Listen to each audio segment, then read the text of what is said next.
dagskrárlið 4. og 5. saman eins og ég sagði hér í upphafi. Þeir borgarfulltrúar sem óska þess að taka bæði 4. og 5. umræðu þá báða þessa dagskrárlið undir einni umræðu er það frjálst. En við tökum fyrir þá 4. og 5. sem eru eigendastefnu Sorpu og eigendastefnu Strætó og þá tekur borgarfulltrúi Daði B. Eggertsson til máls.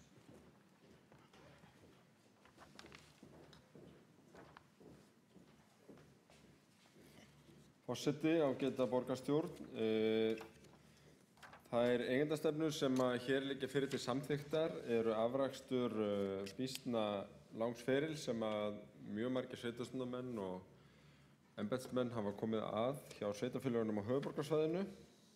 Að málinu hefur verið unnið á vegum framtíðarhóps samtaka sveitarfélaga á höfuðborgarsvæðinu sem var settur af stað í upphafi kjörtímabils, en það að móta eigendastefnu fyrir byggðasamlög þau sem sveitarfélögin á höfuðborgarsvæðinu reka saman var eitt af lykilverkefnum sem hópnum var falið.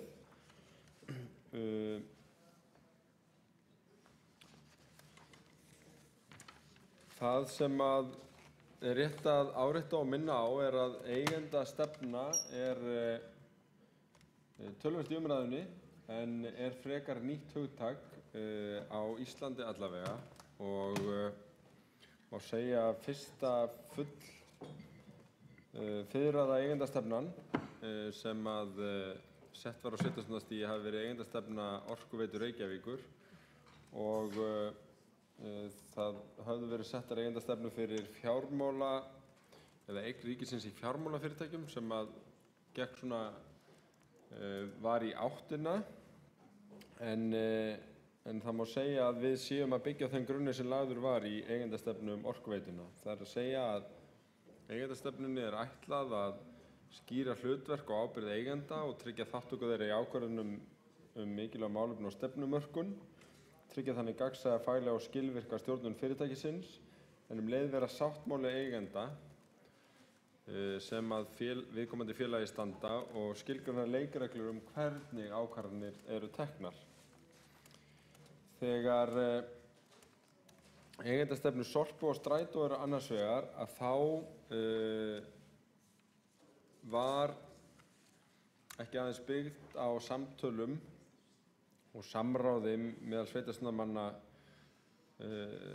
eigenda sveitarfélagana, heldur var farið í stjórnsýsluúttektir á báðum fyrirtækjum undir forystu innri endurskoðunar Reykjavíkurborgar, þar sem fjallað var hlutverk SSH og eigenda sveitarfélagana gagnvart byggðasamlögunum, nauðsyn á eigendavettvangi og eigendastefnu, ýmislegt sem viðvék hvoru fyrirtæki sig og gerðar ýmsar tillögur í því sambandi. Í kjölfarið var samþykktum SSH breytt og hafist handa við að vinna eigendastefnuna. Auk framtíðarhópsins og framkvæmdastjóra SSH kom skrifstofustjóri borgarstjórnar Helga B. Laxdal mjög að þessu, en byggt var á þeim grunni sem meðal annars var sóttur í eigendastefnu Orkuveituna. Það voru ýmis álitamál sem farið var yfir bæði í framtíðarhópi í stjórn SSH og síðast á aðalfundi SSH og fundum með fulltrúaráði SSH sem hefur verið virkjað núna á síðustu misserum, meðal annars inn í þessa umræðu. Og það voru augljós álitamál eins og leiðarljós, tilgangur, rekstrarform, skilgreining kjarnastarfsemi, starfssvæði, tímasetning aðalfunda, dagskrá aðalfunda, reglulegir eigendafundir, hlutverk stjórnar SSH, hlutverk stjórnar byggðasamlagana, hæfi stjórnarmanna, dótturfélög og skipan stjórnar, reglubundin skýrslugjöf, verðlagning, gæðastaðlar, endurskoðun og eftirlit, mælanleg markmið, framvindu og árangursmat, skuldbinding eigenda gagnvart eigendastefnunni, stjórnsýsla, hlutverk og staða fulltrúaráðs SSH, hlutfallslegt vægi eigenda miðað við stærð og eignarhlutfall, fjöldi stjórnarmanna versus atkvæðavægi á stjórnarfundum og ákvæði langtímaáætlanir. Niðurstaðan af allri þessari umræðu og vangaveltum var eiginlega sú að þetta í raun svona systraplögg, þau kallast mjög á í grundvallaratriðum eigendastefnuna fyrir byggðasamlögin. Það er kveðið á eigendavettvang þar sem að borgarstjóri og bæjarstjórarnir sitja og hefur það hlutverk að það er hægt að kalla hann saman ef að þurfa þykir, en jafnframt á hverju ári, svipað og kannski borgarráð og bæjarráðin gera varðandi rammaúthlutun, að þá er gert ráð fyrir því að eigendavettvangur koma því að skilgreina fjárhagsramma fyrir undirbúning starfs- og fjárhagsáætlunar næsta ár á eftir. Og þetta er nýmæli og ég held að þetta skipti máli og verði til bóta vegna þess að það hefur verið hálfgerður vandræðagangur gegnum tíðina hvað sé eggið og hvað hænan í því að leggja upp ramman utan fjárhagsáætlanir byggðasamlaganna. Auðvitað þarf að sjálfsagt að sníða einhverja annmarka af framkvæmdinni þegar verið að gera þetta í fyrst skipti, en það er vonandi að það verði gert núna strax í sumar, þannig að komi strax á þetta reynsla og eðlilegt að gera ráð fyrir því að endurskoða eitthvað í eigendastefnunni ef þurfa þykir í það bil næsta kjörtímabil.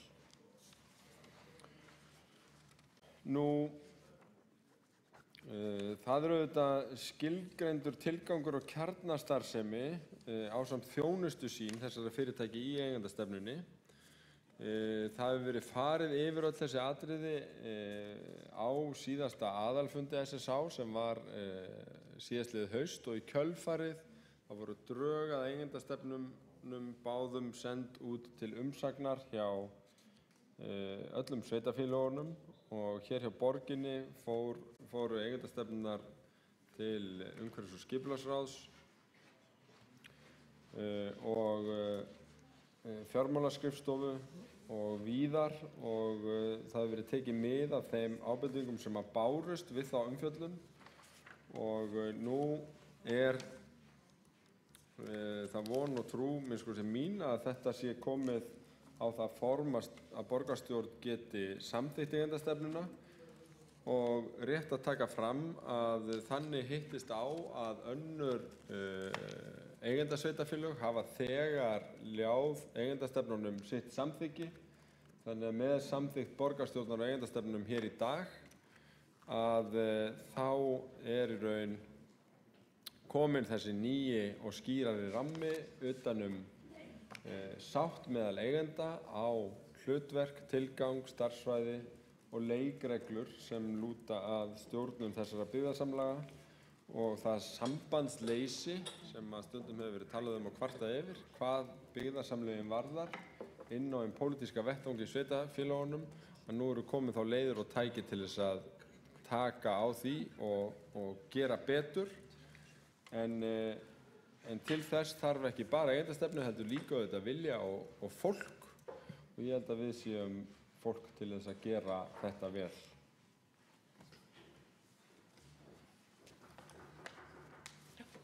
Þá hefur Dagur B. Eggertsson borgarfulltrúi lokið máli sínu, og þá tekur við borgarfulltrúi Gísli Marteinn Baldursson.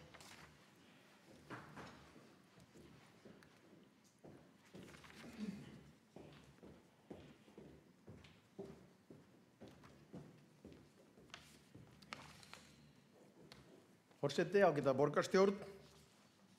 Það er vel til fundið að taka þessar stefnur saman, enda eru þær ákaflega keimlíkar, sem kannski eðlilegt er, og þegar þetta var tekið fyrir umhverfis- og samgönguráð þá meiri segja var það þannig að þegar við vorum að taka fyrir eigendastefnu Sorpu sem kom á eftir Strætó, þá hafði gleymst að taka út Strætó víða í eigendastefnu Sorpu, þannig að eigendastefna Sorpu var að taka af alls konar málum í Strætó, einfaldlega því að menn höfðu gert copy-paste á nokkra liði þarna. En það er í sjálfu sér ekkert óeðlilegt að þessar stefnur séu líkar. Það er af því að hér er í báðum tilvikum að ræða félög sem að borgin á í félagi við önnur sveitarfélög, og það er mjög gott að það sé myndaður einhver rammi utanum þetta, og við höfum samþykkt þetta hingað til og ætlum að gera það áfram, enda styðjum við það auðvitað að þessi rammi sé settur. bara kannski 2 ábendingar. Ég hefði viljað að Reykjavík hefði myndað sér stefnu áður en við fórum í þessa vinnu. Að Reykjavík hefði átt eigendastefnu sína sem stærsti eigandinn, haft hana skýrari þegar við hittum félaga okkar úr hinum sveitarfélögunum til þess að móta þessa stefnu. Það eins og ekkert seinan og það er búið að skipa almenningssamgönguhóp sem segja má að verði eigendastefna okkar í málefnum strætó. Og þegar þetta plagg verður tekið upp eða endurskoðað þá komum við sterkar að því borði, hygg ég, þegar við erum búin að tala okkur niður á þverpólitíska stefnu okkar í almenningssamgöngum. Og ég á ekkert von á því, en ef út úr því kæmi að við ættum að stefna því að fara út úr Strætó BS, og ítreka, ég er ekki að leggja það til eða á ekki von á því, að þá lægi það fyrir í þessari almenningssamgöngustefnu Reykjavíkur sem ekki lá fyrir þegar við fórum inn í þessa vinnu hér. Og það sama gildir auðvitað Sorpu. Og raunar kannski enn frekar í Sorpu vegna þess að þar hefur Reykjavíkurborg í nokkrum mikilvægum málum vilja fara aðra leið heldur en hin sveitarfélögin.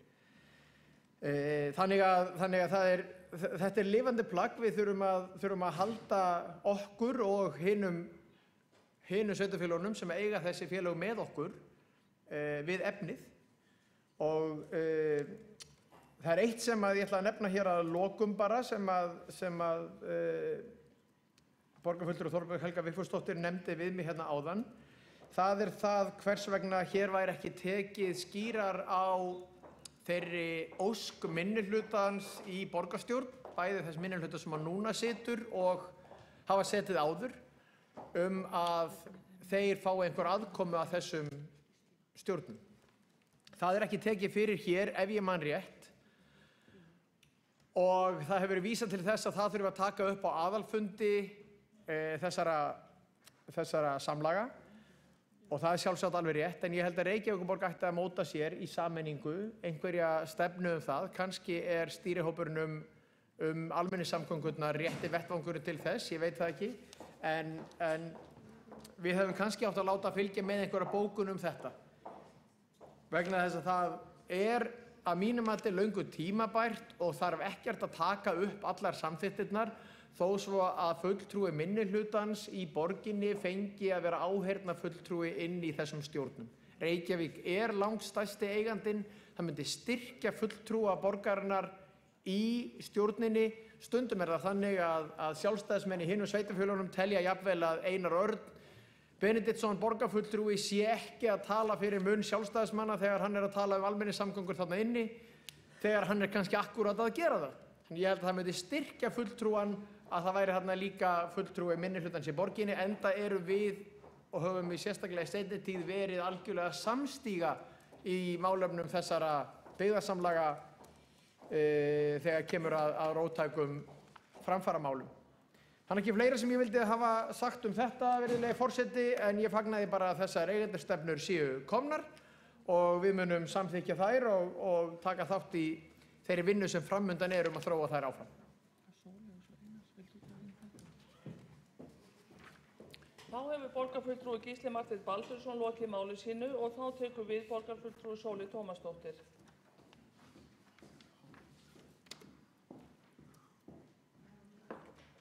Já, forseti, góðir borgarfulltrúar. Ég held að þetta séu ágætis plögg sem hér eru til umræðu og samþykktar. Það er mjög mikilvægt að við höfum, og ég held að sé ekki síður mikilvægt í þessu og jafnvel enn mikilvægara heldur en varðandi til dæmis Orkuveitu Reykjavíkur, að við höfum skýra sameiginlega stefnu þar sem eigendur eru mun fleiri og oft meiri ágreiningur eða svona virðist hafa verið í gegnum tíðina meiri ágreiningur á milli eigenda það hvernig fyrirtæki skuli rekið heldur en Orkuveitu Reykjavíkur. Mér langar til þess að spurja eitt og ég veit að borgarfulltrúi Gísli Marteinn Baldursson kom inn á hérna áðan varðandi stjórnina, að það er tekið fram í þessari eigendastefnu að kjörgengi til setu í stjórn fyrirtækjanna skuli vera í stofnsamþykktum þeirra. Og ég myndi mjög gjarnan vilja fá upplýsingar það frá borgarfulltrúa Degi B. Eggertssyni hvort að hann komi til með að beita sig fyrir því og það væri gott ef borgarfulltrúin myndi nú hlusta, borgarfulltrúi Dagur B. Eggertsson, borgarfulltrúi Dagur B. Eggertsson. Það væri mjög gott ef þú myndir nú hlusta vegna þess að nú ætla ég að fá að spyrja til spurninga sem lýtur að kjörgengi í stjórn þessara fyrirtækja. Það kemur fram sem sagt í báðum þessum eigendastefnum að það skuli kveðið á það í stofnsamþykktunum. Í stofnsamþykktunum minnir mig, og ég er nokkuð viss að þar komi mjög skýrt fram að það skuli vera kjörnir fulltrúar sem að sitja í stjórnunum. Þar mætti mögulega bæta inn því sem að borgarfulltrúi Gísli Marteinn Baldursson talaði áðan að minnihlutar gætu haft áheyrn eða eitthvað þess háttar. En mig langar til að spyrja borgarfulltrúa Dag B. Eggertsson það hvort hann muni beita sér fyrir því að stofnsamþykktunum verði breytt, þar sem að hann hefur nú verið að tala fyrir því í gegnum tíðina að B-hlutafyrirtæki verði skipuð rekstrarstjórnum en ekki kjörnum fulltrúum. Ég er, eins og allir hægt að vita hér inni, ósammála því, en finnst mjög mikilvægt að þeirri ákvörðun sé ekki einhvern veginn ýtt á undan okkur heldur að við vitum þá. Í eigendastefnu Orkuveitu Reykjavíkur bara ákveðið að það sé ekki kveðið á hvernig kjörgengið skuli vera. Það getur bæði verið fagmenn og pólitíkusar, þó pólitíkusar geta líka verið fagmenn. En hér talað stofnsamþykktir sem við höfum enga aðkomu að og þegar við erum að samþykkja þetta plagg þá veit ég ekki alveg hvort að stofnsamþykktirnar munum breytast eitthvað inn í framtíðina eða hvað, eða hvort ég geti treyst því að áfram sitji þarna kjörnir fulltrúar. Þá hefur Sóley Tómasdóttir borgarfulltrúi lokið máli sínu og þá tekur við borgarfulltrúi Einar Örn Benediktsson.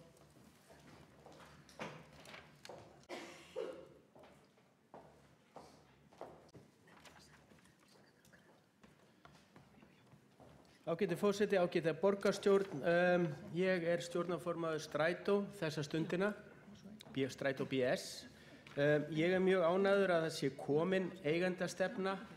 Hún skýrir rammann sem að stjórn vinnur þá eftir og það bara mjög gott aðeins að hafa þann ramma sem að eigendur vilja hafa í kringum þetta starf og eigendastefnan tekur á ýmsum málum sem snýra kjarnastarfsemi og þjónustu sín og það hjálpar okkur.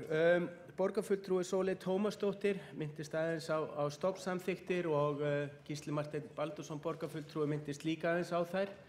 Það sem að mér hefur fundist athyglisvert í þessum stofnsamþykktum og ég held að það þurfi að endurskoða þær að stjórnarformaður á að rótera strangt til tekið í stofnsamþykktunum á stjórnarformaður að rótera þannig að það 2 ár í senn. Þannig að þá væri Reykjavík með stjórnarformann á 8 ára fresti, 12 ára fresti. Og miðað við það eignarhald sem við höfum þarna inn í Strætó BS að þá þarf aðeins að breyta þessu. Það núna þegjandi samkomulag að Reykjavík annað hvert ár. Þegar ég tók við að þá hafði held ég Kópavogur verið á undan og þá kom smá óvissa upp hver ætti að vera næstur og þá var vísað til þessa hefða sem að gengur þó þvert á stofnsamþykktirnar. Þannig að það þarf að endurskoða.